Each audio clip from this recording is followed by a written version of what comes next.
আসসালামু আলাইকুম। গুরুত্বপূর্ণ একটা ভয়েস শুনিয়ে যাবেন। এদিকেও বক্তা, এদিকেও মুফাসসির, এদিকেও মুফাসসির, এদিকেও মুহাদ্দিস, এদিকেও মুহাদ্দিস, এদিকেও স্কলার, এদিকেও স্কলার।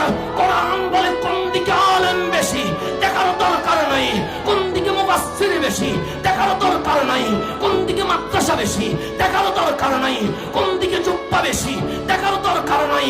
দেখবো কোনটা সুহুদাল লিল মুত্তাকিন, কোন দিকে গাউসে পাক আছে সেটা বড় দেখার বিষয়, কোন দিকে হাজায়ে আজমির আছে এটা বড় দেখার বিষয়, কোন দিকে আহমদ রাজা আছে সেটা দেখার বিষয়, কোন দিকে শাহিন শাইসির কোড আছে এটা দেখার বিষয়, কোন দিকে আল্লামা তাইয়্যিব শাহ আছে সেটা দেখার বিষয়, কোন দিকে শাহজালাল আছে সেটা দেখার বিষয়, কোন দিকে কাল্লা শাহ আছে সেটা দেখার বিষয়, কোন দিকে বারে আউলিয়া আছে সেটা দেখার বিষয়।